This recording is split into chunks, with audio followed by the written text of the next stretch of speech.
Дэлхийн олон сая жуулчныг соронзон мэт татаж Франц улсын аялал жуулчлал эдийн засагт асар их үр өгөөж оруулдаг газар бол бидний сайн мэдэх Парисын дарихийн сүм.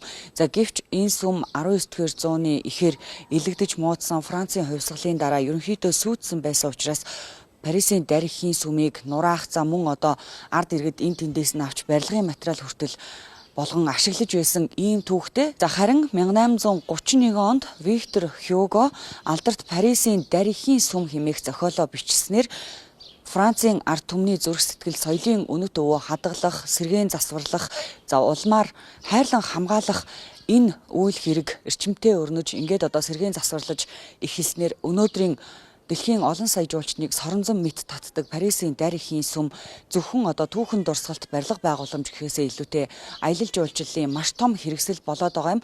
За харин нүүдлийн соёл иргэншилтэй манай улсын хувьд түүхэн барилга байгууламж төдийлөн олон зуун жилийн настай биш ч гэсэн за бид Монгол улсдаа байгаа түүхэн барилга байгууламжуудаа аялал жуулчлалын бүтээгдэхүүн үйлчилгээ болгон хөгжүүлснээр жуулчдыг мөн л Парисын дарихийн сүмийн адил татах боломжтой. За үүний нэг нь бол Улаанбаатар хот Баянзүрх дүүргийн нутаг дэвсгэрт орших Гоожингийн өндөр хэмээх энэ барилга байгаа. За 1913 онд Богд хаант Монгол улсын анхны ерөнхий сайд Сайн Ноён хаан Намнан сүрэнд зориулан барьж байсан энэ барилгыг бол Гоожингийн өндөр гэж нэрлсэн нь тухайн үедээ энэ хоёр давхар барилга Монгол улсын хамгийн өндөр барилга байжээ. За гэхдээ энд бол Оросын холбооны улсаас Монгол улсад сангийн яамны зөвлөхөөр ажиллаж байсан Козин гэдэг хүн амьдран сууж байсан. За ингээд монголчууд нэрийг нь монголчлоод Козин буюу Гоожингийн өндөр гэж нэрлэжээ. За энэ барилгад бол 1919 онд Их Жанжин Сүхбаатар өсөг өргөчөөр ажиллаж байсан.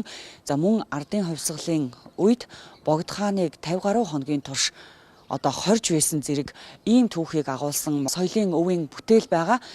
За 20 дугаар зууны ихээр Сибирт дэлгэрч байсан Барака хийцэн гэж нэрлэгдэх энэ барилгыг одоо сэргээн засварлах, зах зээл нийгмийн ороо бусгай үед хаягдсан хувь хүний нэр дээр очсон байсныг одоо иргэнтэй 900 сая төгрөгөөр тохиролцож ингээд улсын мэдэлд аваад сэргээн засварлах ажлыг Баянзүрх дүүрэг хариуцж байсан. За ингээд Баянзүрх дүүргийн удирдлагуудын зүгээс бол Гоожингийн өндрийн барилгыг хуучны хэв маягийг нь алдагдуулахгүйгээр сэргээн засварлаад дүүргийн болон жижиг дунд худалдаа үйлдвэрлэл эрхлэгчдэд ашиглуулах мөн одоо аялал жуулчлалын хэрэгсэл болгон хөгжүүлэх ийм зорилготой байгаа. За удахгүй тендер зарлагдана гэж байсан боловч ер нь бол түүхийн дурсгалт барилга гэдэг утгаараа нийслэлийн соёлын өвийн хадгалт хамгаалтанд байдаг юм байна. За ингээд 1.3 тэрбум төгрөгийн тендерийн өртөгтэйгээр сэргээн засварлагдахаар төлөвлөгдөж байсан Гоожингийн өндрийг одоо л нийслэлийн харьяанд шилжүүлсэн байгаа юм байна. За ингээд цаашдаа энэ барилгыг хэрхэх соёлын өв чигээр нь хадгалах уу, аялал жуулчлалын бүтээгдэхүүн үйлчилгээ болгон